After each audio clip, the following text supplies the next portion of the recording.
This summer we met up with Tyler and Sarah, a couple from Vancouver who's been living in their camper van for over 2 years now. They decided to do this because rent prices in Vancouver are absolutely insane, and they estimate that they're saving close to $18,000 a year on rent by living in their camper van. So we're gonna go meet up with them and hear a bit more about their experience. We also want to say a big thank you to Squarespace for sponsoring this video. We'll give you a bit more information at the end.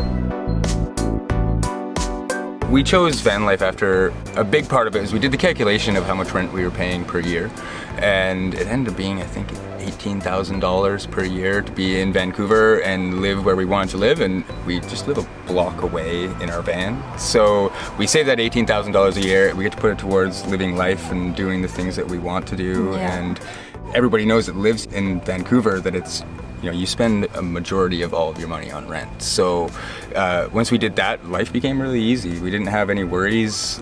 Work became not such an important thing in your life, and I think it's the best thing that we could have done.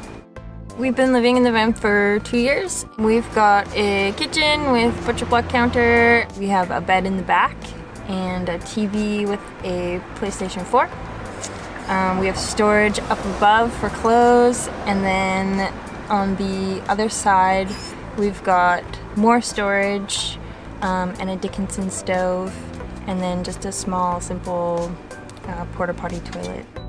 It's just the coziest way to live, and then it's the off-grid part that really drew us to the whole thing, was being able to have our own power and really like monitor our water usage and all that kind of way of living. And once we did it, it's actually really easy, and it wasn't as hard as I thought it was going to be. And now that we've done it, it's the best thing we've ever done. Yeah, and we can go wherever, whenever we want to, you know, weekend trips or whatever, music festivals, anywhere, and just don't have to pack.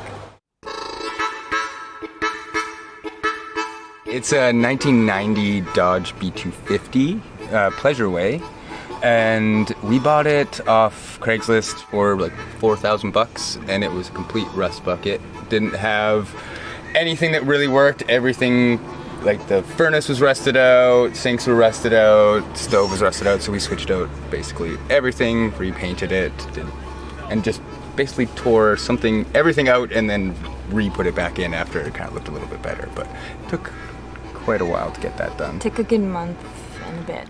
We're definitely looking to upgrade, whether it be a van or a tiny house, we have no idea. But don't think we'll ever go back to a condo. I don't think we'll ever do that. We would buy a piece of land, but I think it'd always be a small dwelling like a tiny house or a van or something of that sort. So. Did you guys have any difficulty adjusting to living in a small space? Oddly, no, not really. No. She had the hardest time, I guess. But well, in the beginning, we couldn't use the Blackwater tank, and so probably TMI, but I was peeing in a bowl at nighttime, just on the floor. So that was interesting. Other than that, it was pretty seamless. We're never home, honestly, to tell you the truth.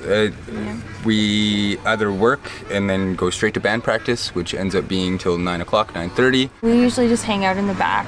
It's the most comfortable, and nobody sees you, so you're staying pretty stealth. We definitely stealth park, and it's usually we pick parking places that are usually outside of apartment buildings, that type of place where nobody has the ability to know who anybody is, because in apartment buildings, especially in Vancouver, nobody knows their neighbor in an apartment building. So we tend to find that most van dwellers end up doing that in Vancouver, where you see them all lined up side of apartment buildings, which tends to work pretty good. We found that parking in front of houses and stuff, people are usually kind of much more protective about their area, so we tend to leave those alone. They notice you a lot more. Somebody new is parking on that street. Yeah. So we stay away from those as much as possible.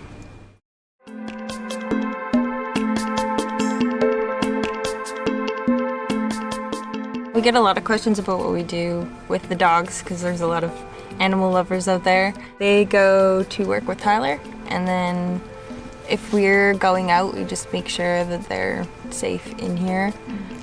They don't stay alone for more than like an hour. We make sure the temperature is good in here. We're both drummers. I play more like rock dance music in a band called Magic Spells. I play in a band called Nixie. We're a all-female three-piece. I work at a organic coffee roastery. It's called Salt Spring Coffee. So the owner, he lives on Salt Spring, and yeah, he's all for it. He's got the hippie vibes, so he's good. I work for kind of a contemporary design firm in Vancouver that we do kind of lights and interior design. They definitely know that we live in a van, and they're actually most people are pretty stoked on it. They get really kind of intrigued by the whole kind of thought about it. I don't think any of them would ever do it per se, but they definitely think it's pretty funny that we do it. But Everyone's always intrigued, but they're not necessarily ready to like go and do it themselves. I think it's the paring down thing. Yeah. Letting go of stuff is the tough thing. Our rule for downsizing was if you haven't used it in 6 months, give it away. So we had like this one little pile for all the things we were keeping, and then we had another pile for the storage locker, and then we had another pile that was just huge. That was all the stuff that we gave away. One thing I do miss is having an electronic drum set up in our living room so we could play it whenever we wanted to. Yeah, that was nice. Right now we have a studio that we go to, and it's got storage, and we've got like all our musical instruments there as well, so it helps, but it's not the same as like getting home from work and just sitting on a drum kit. So we power the van with a 250 watt solar panel on the roof, which isn't hooked up to the alternator yet, but we will get that hooked up to the alternator. And then we run 2 6-volt golf cart batteries that are about 326 amp hours, and that allows us to do anything that we want to do. We can play video games, we can watch TV. Yeah, we can basically do anything with the amount of power in here. We haven't been without anything, except for the winter. There's been a couple times when it's gray. Yeah. We took out all of the under the van plumbing just due to it was really leaky and we were constantly just dealing with problems. So we took all that out, and now we just kind of store it in a jug in here. We fill up all of our water at work. Having somewhere to shower daily, like in the van, would be amazing. That's kind of why we've been looking for a new van, was just to be able to have everything all in one place. Yeah. We shower at our friends' houses, the gym, or at work. It's definitely not for everybody. People will find that out pretty quickly, but definitely try it. There's thousands of us, you know, and I think it takes you to do this before you realize how many people there are really doing it. And the one thing that I've kind of always found with people is that nobody's really put off by it, especially when you're in our age group. More people are more intrigued by it and really want to understand it. Whether I think people should try it, yeah, definitely. I think it's something you should do for a summer and try it out. And I think finding out that you don't really need as much stuff as you kind of think you need all the time, I think that really frees a person. I hope you enjoyed hearing a bit more about Sarah and Tyler's story. Again, I want to say a big thank you to Squarespace for sponsoring this video. Sponsorships like these help us keep creating and sharing free videos with you. If you're looking into creating a new website, Squarespace is basically a one-stop shop that makes it easy to build a website even if you have no experience. You can get domain names, website templates, and set up an online store all in one place. And they even have 24/7 customer service. It's just a really nice platform that's easy, user-friendly, and it's great for people like us who don't really know anything about building websites. You can start your free trial today at squarespace.com, and you can also get 10% off your first purchase if you go to squarespace.com/exploringalternatives. Be sure to subscribe to our channel. We post a new video every Sunday.